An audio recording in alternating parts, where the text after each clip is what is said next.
Hello everyone, welcome to Vab Fashion's YouTube channel. My name is Eunice. Thank you for clicking on this video.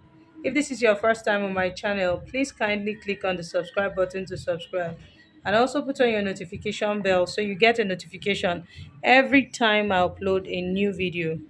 Thank you. In this video, we'll be learning how to make this stylish and simple gown you see on the mannequin.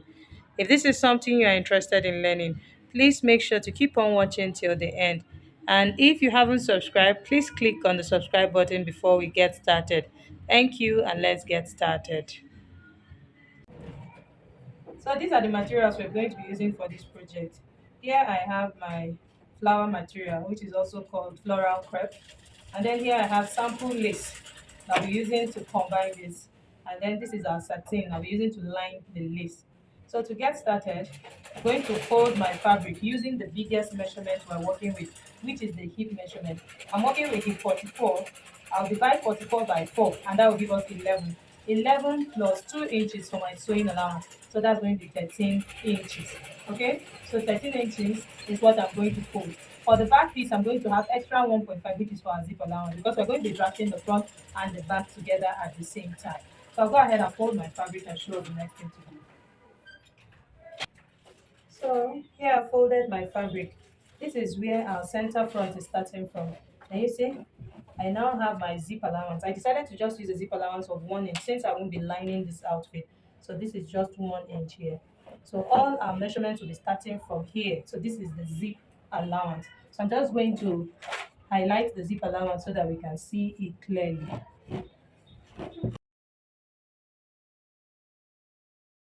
So this is our zip allowance. So the first thing I'm going to do is to draw the shoulder line as usual. That's always the first thing to do, which is the starting line. So this is our starting line. So from the shoulder line here, I'll come down to mark the chest line. And the chest line is 9 inches. So this is the chest line. The next thing I'm going to do is to mark the waistline.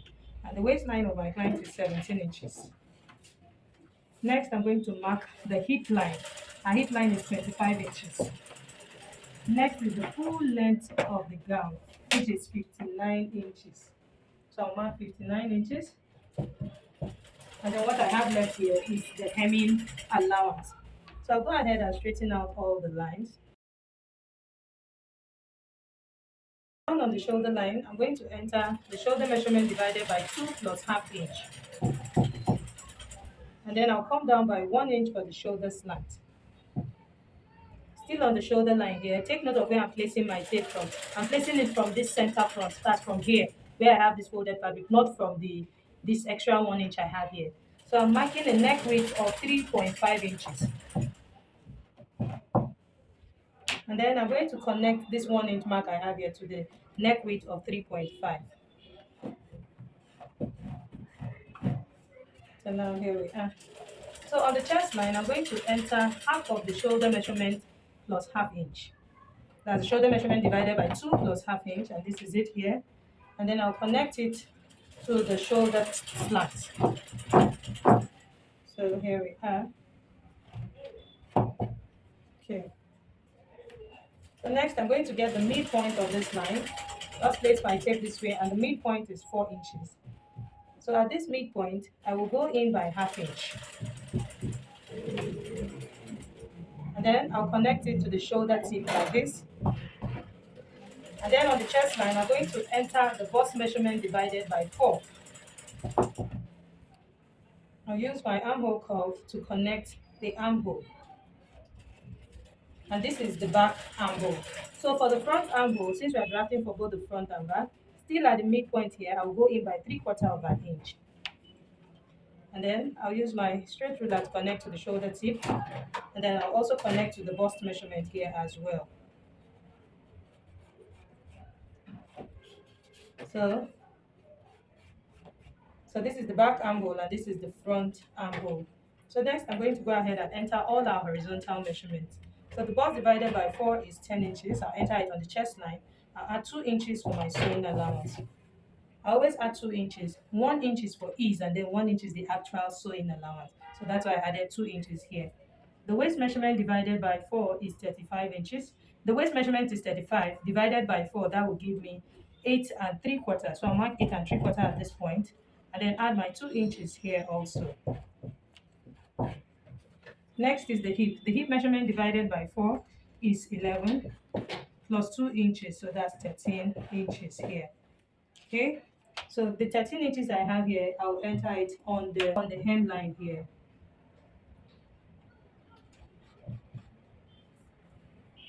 Okay, so I'll bring in my straight ruler and connect the points.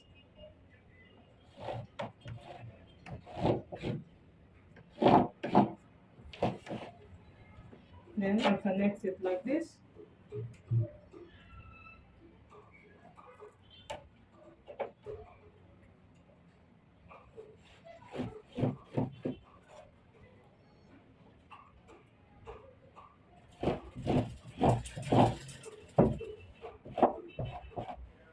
So I'll just blend in the shape here. So this is it. So now we have drafted our front and our back together. So the next thing we want to do is to tighten the back. So to tighten the back, to eliminate any form of zipper bolt, because we're going to have a zipper on this gown. So at the back here, I have my zip allowance of 1 inch. I will come in by ½ inch. So this is ½ inch here. And then I'm going to connect this ½ inch to the shoulder tip. Just take it all the way to the shoulder line here. So this is it. And then this is the hip line here. I will go up by 1 inch from the hip line. And then I'm going to connect this ½ inch mark I have here and stop 1 inch above the hip line, because you're not tightening the underbust, or you're not eliminating any bulge. You're not tightening the butt. That's what I meant to say. Okay, so this is it. We're going to be cutting out this part to eliminate zipper bulge. So here, the neck width I'm working with is 3.5 inches. So the back neck depth is 1 inch. So I'll mark 1 inch here. So this is what our back neck depths look like. So this is 1 inch. I'll bring in my armhole curve and curve it out like this. And then next is the front neck depth. I'll be working with a neck depth of 3.5 by 3.5. So I'm coming down by 3.5 here. Then I'm going to curve the neckline. So this is the front neckline now. Okay, so when I'm done drafting our gown, I'll go ahead and cut it out. I'll be cutting on the back first, since the back is bigger than the front. So here is our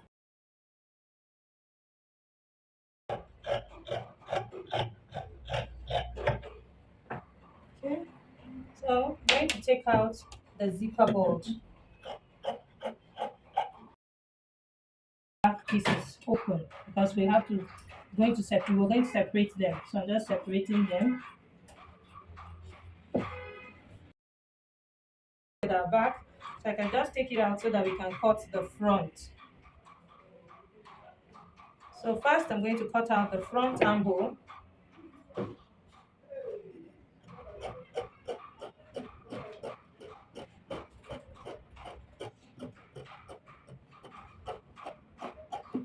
Okay, next I'm going to cut out the front neckline.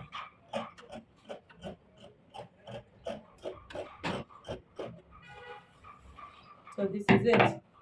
Okay, so the next thing I'm going to do now is to measure the length I have here in front, so that we know the length of the lace we're going to cut, that we'll be placing here at the middle.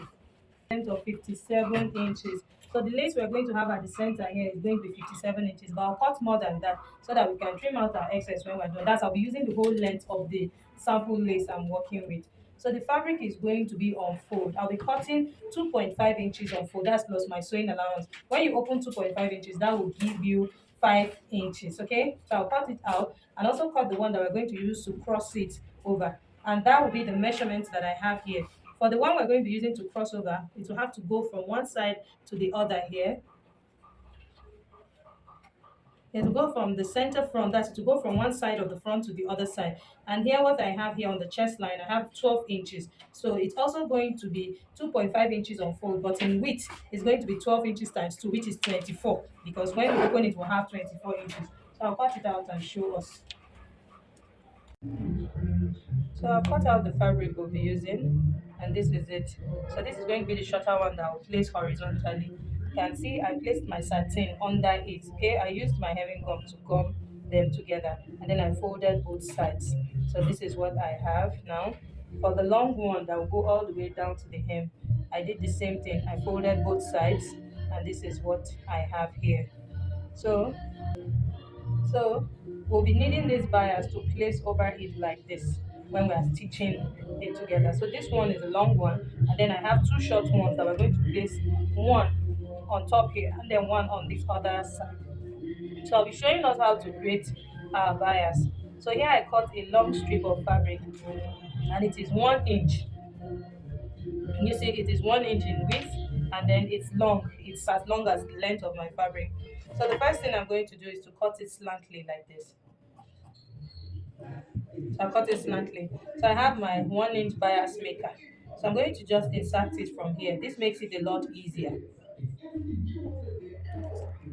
So I've inserted my fabric from the opening I have here. So now the next thing I'm going to do is to bring it out like this. Can you see that it's beginning to fold my fabric for me? So all I need to do is to just hold it like this. So once it comes out, I'll place my iron like this. And then I'm going to keep dragging the fabric. That's just keep pulling the bias maker backwards while we keep ironing.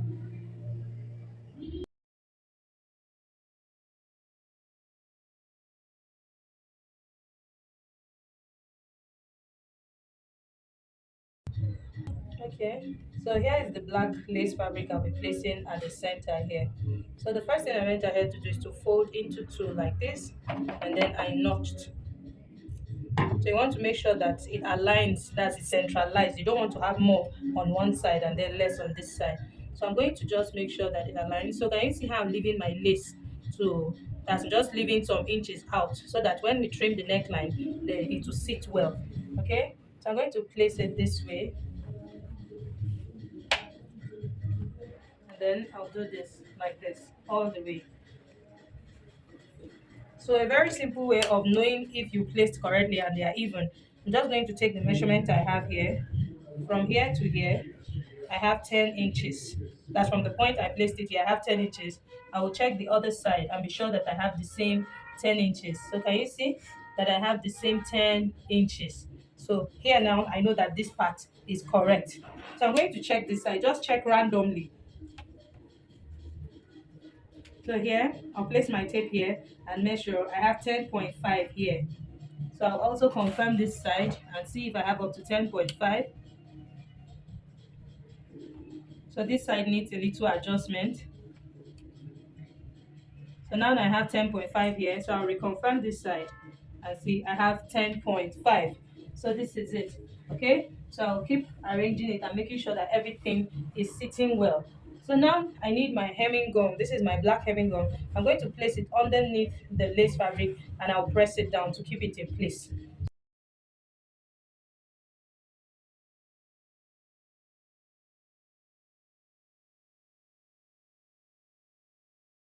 So I'm done ironing my lace fabric and this is what I have. So I'm going to place this bias I created. I'm going to place it on it and stitch here and also stitch here all the way down. You see? I'm going to do that all the way down. When doing this, I'm not going to drag it. When you drag it, can you see it's stretching? So you want to be very careful so that you don't drag it. Just so gently, gently all the way down to the head. I'll repeat the same thing for the other side like this.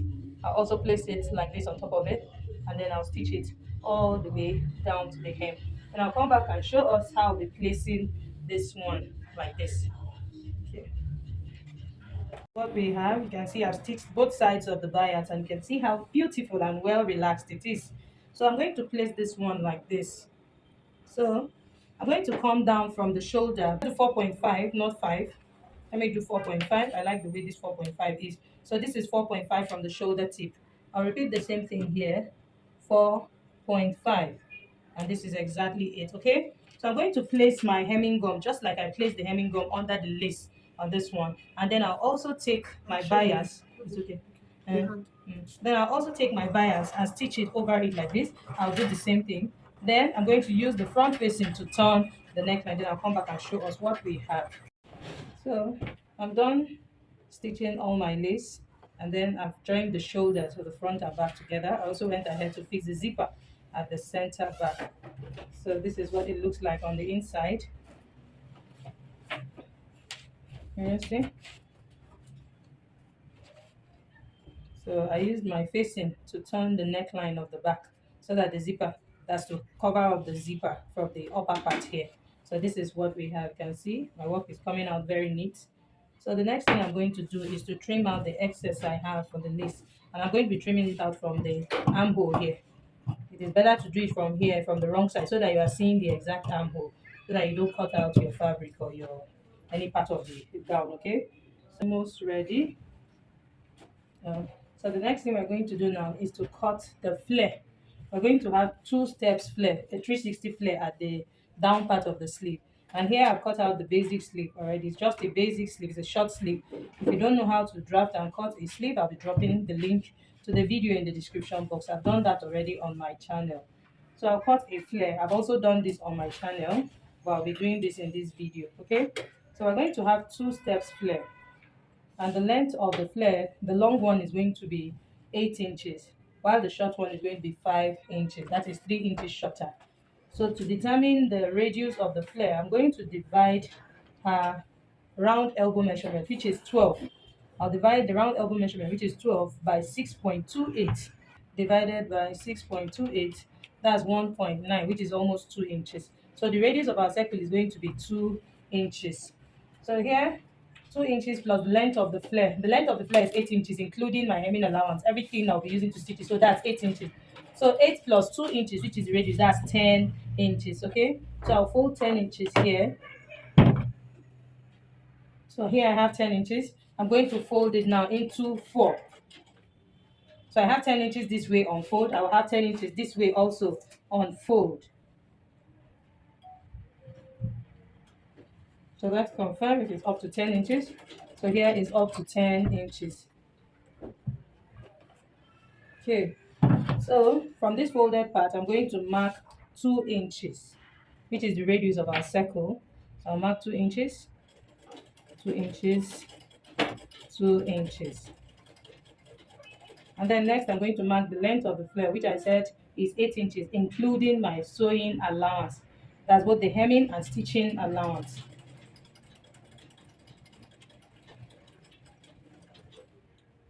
Okay, so we have this now. So I'll go ahead and cut out the radius. This is it. And then I'll cut out this side as well.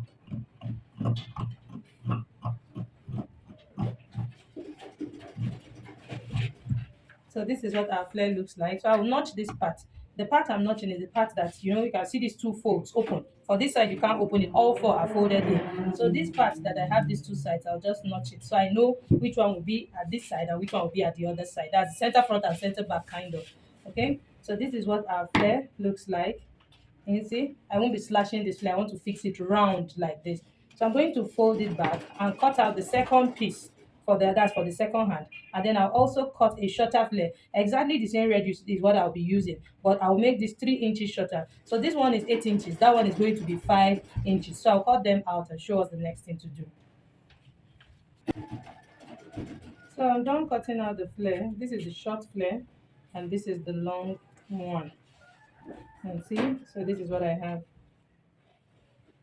So here I have my bias. This is a cotton bias. I'll be using the bias to turn the down part of the flare. I'll be using it to turn the rough part. I'll do the same thing for all 4 of them. Okay, so after doing this, I'm going to separate the flare. That's why I notched it. You want to make sure that the notched part is aligned with the notch part of the bigger one, and then I'll place the small one on top of the big one. This is what I mean. So when you place the small one on top of the big one, just like wearing it over it, like this. Let me open it up. So this is it. We'll have the 2 steps like this. So I'll have the same 2 steps here also. I'm going to turn it down it using my bias for the 2 of them, and then I'll join the 2 of them together on this side so that we just have one piece. I'll repeat the same thing for the second one. And then here is my basic sleeve. All I need to do now is to join the sleeves, just to stick the sleeve to the armhole. So this is our front and back armhole. Already I've stitched the shoulders. I'm going to place the sleeve like this.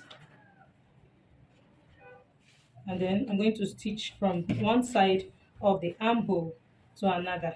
You see, this is how I'm going to place it, and then I'll stitch this way all the way to the other side of the armhole.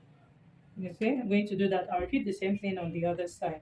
So after doing that, I'll weave the armhole, and then the next thing I'll do is to shape it on 1 inch. Remember, I added a sewing allowance of 2 inches, and I said 1 inch is for ease, and then the remaining 1 inch is my actual sewing allowance. So I'll shape it on 1 inch all the way down.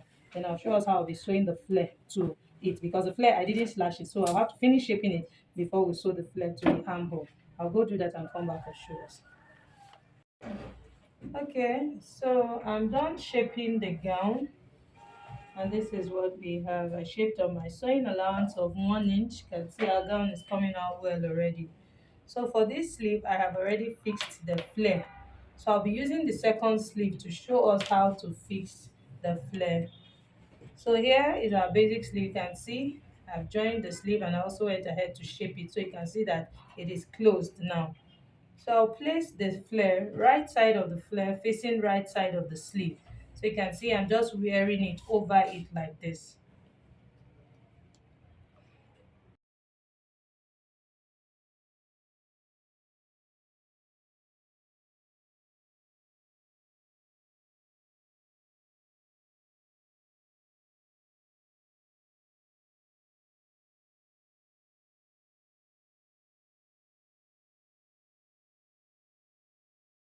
You can see my pleat here also in front of this, and this is what it will look like too in front of this. So I'll go stitch it, weave it, and give it a good press, and then I'll show us what it looks like on the mannequin. Okay, but before I go, this is the back. You see, I have a slit here because this gown is basically a straight gown, so that it allows her move freely. So I have a slit at the back. So what I did was to leave my zipper opening. I came down from the neckline by 22 inches. So I won't come down by 22 inches. I stitched close that part on that 1 inch zip allowance I added. I stitched close that part on 1 inch and stopped 18 inches before the hem. So this slit I have here is 18 inches. So I'll go fix the flare, weave it, iron it, and then come and show us what it looks like on the mannequin. So here's the final outcome of our gown, and this is what it looks like on the mannequin. As you can see, it came out very beautiful. I hope you enjoyed watching this video and you learned something from this video. If you did, please make sure to like this video, feel free to share this video, and do not forget to subscribe to my channel. Also ensure to put on your notification bell so you get a notification every time I upload a new video. Thank you so much for watching. See you in my next video. Bye.